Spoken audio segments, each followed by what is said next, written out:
1775, the American Revolutionary War began as the American colonies sought to detach from England and its oppressive monarchy.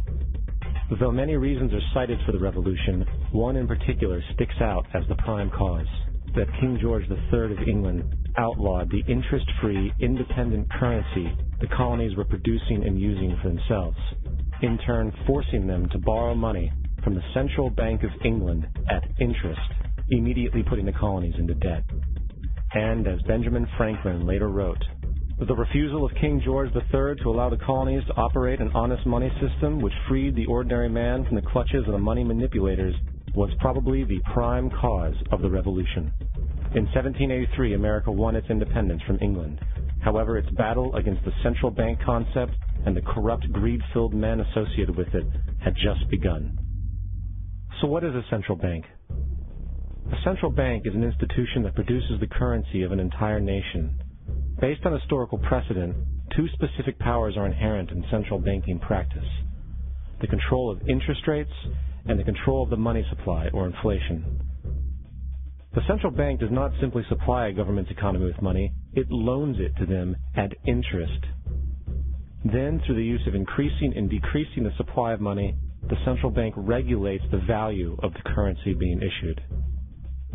It is critical to understand that the entire structure of this system can only produce one thing in the long run: debt. It doesn't take a lot of ingenuity to figure this scam out. For every single dollar produced by the central bank is loaned at interest. That means every single dollar produced is actually the dollar plus a certain percent of debt based on that dollar.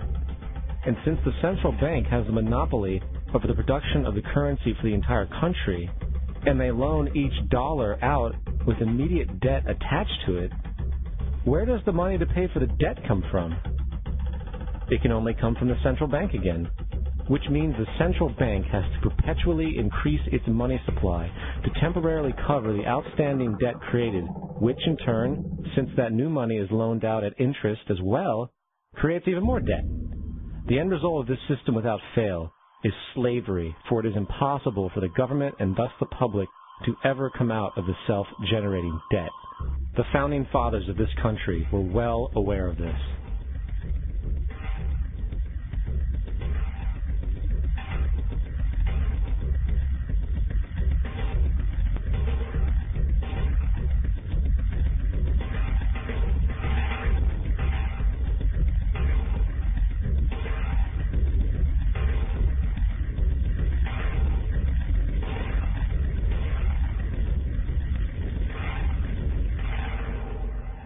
By the early 20th century, the U.S. had already implemented and removed a few central banking systems, which were swindled into place by ruthless banking interests. At this time, the dominant families in the banking and business world were the Rockefellers, the Morgans, the Warburgs, the Rothschilds. And in the early 1900s, they sought to push once again legislation to create another central bank. However, they knew the government and public were very weary of such an institution, so they needed to create an incident to affect public opinion. So, J.P. Morgan, publicly considered a financial luminary at the time, exploited his mass influence by publishing rumors that a prominent bank in New York was insolvent or bankrupt. Morgan knew this would cause mass hysteria, which would affect other banks as well. And it did. The public, in fear of losing their deposits, immediately began mass withdrawals. Consequently, the banks were forced to call in their loans, causing the recipients to sell their property, and thus a spiral of bankruptcies, repossessions, and turmoil emerged. Putting the pieces together a few years later, Frederick Allen of Life magazine wrote, "The Morgan interests took advantage to precipitate the panic, guiding it shrewdly as it progressed." Unaware of the fraud, the panic of 1907 led to a congressional investigation headed by Senator Nelson Aldrich, who had intimate ties to the banking cartels and later became part of the Rockefeller family through marriage. The commission, led by Aldrich, recommended a central bank should be implemented so a panic like 1907 could never happen again. This was the spark the international bankers needed to initiate their plan.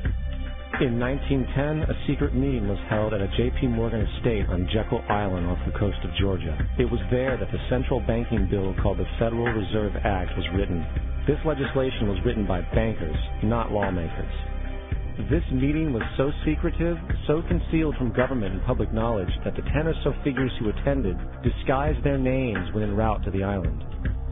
After this bill was constructed, it was then handed over to their political frontman, Senator Nelson Aldrich, to push through Congress. And in 1913, with heavy political sponsorship by the bankers, Woodrow Wilson became president, having already agreed to sign the Federal Reserve Act in exchange for campaign support.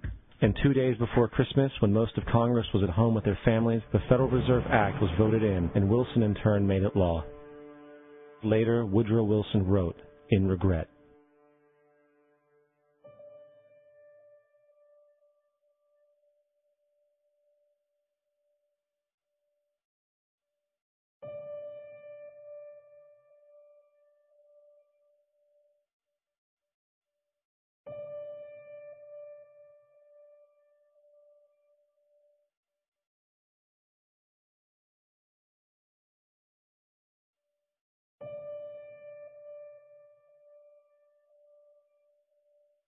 Congressman Lewis McFadden also expressed the truth after the passage of the bill.